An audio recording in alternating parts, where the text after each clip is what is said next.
ಕೊಪ್ಪಳ ಜಿಲ್ಲೆಯ ಯಲಬುರ್ಗಾ ಪಟ್ಟಣದಲ್ಲಿ ಮಗ್ಗಿ ಬಸವೇಶ್ವರ ಜಾತ್ರಾ ಮಹೋತ್ಸವ ಅಂಗವಾಗಿ ಸಾಮೂಹಿಕ ವಿವಾಹ ಹಾಗೂ ಮಹಾರಥೋತ್ಸವ ಜರುಗಿತು. ಬೆಳಗ್ಗೆ ದೇವಸ್ಥಾನದಲ್ಲಿ ವಿವಿಧ ಧಾರ್ಮಿಕ ಕಾರ್ಯಕ್ರಮಗಳು ನಡೆದವು.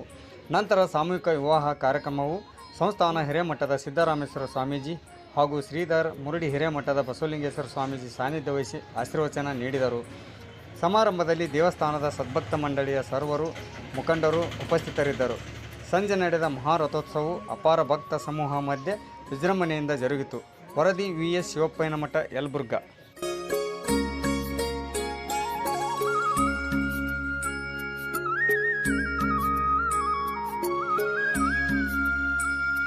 ಮತ್ತು ಅಕ್ಷಯ ತೃತೀಯ ದಿನದಂದು ಜಾತ್ರಾ ಮಹೋತ್ಸವದ ಸಾಮೂಹಿಕ ಕಾರ್ಯಕ್ರಮದಲ್ಲಿ ವಿಶೇಷವಾಗಿ ಇವತ್ತು ಬಡವರಿಗೆ ಬಹಳ ಅನುಕೂಲವಾದ ಸಾಮೂಹಿಕವನ್ನು ಜಾತ್ರಾ ಮಹೋತ್ಸವ ನಡೆಸಿದ ಬಹಳ ಸಂತೋಷ. ಯಾಕಂದರೆ ಇವತ್ತು ಎಷ್ಟೋ ಜನ ಬಡವರಿದ್ದರು ಮತ್ತು ಎಲ್ಲ ಅನುಕೂಲ ಇದ್ದರು ಮಾಡ್ಕೊಂಡು ಭಾಳ ತೊಂದರೆ ಆದರೆ ಇಲ್ಲೆಲ್ಲ ಸಾಮೂಹಿಕದ ಎಲ್ಲ ಜನರು ಇಡೀ 3 ಜನರಿಂದ ಅಕ್ಷತೆ ಹಾಕ್ತಾರೆ.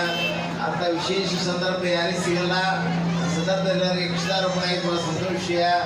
ಎಲ್ಲರೂ ಸಮೃದ್ಧಿ ಸದ್ಗುಣದಿಂದ ನಡೆಯಿರಿ ಮತ್ತು ಒಳ್ಳೆ ಎಳೆ ಮಕ್ಕಳು ನಡೆಯುವಂಥ ಕಾರ್ಯಕ್ರಮ ಮಾಡಿ ಎಲ್ಲರಿಗೂ ಒಳ್ಳೆಯದಾಗುತ್ತೆ ಅಂತ ನಾವು ತಿಳ್ಕೊಂಡು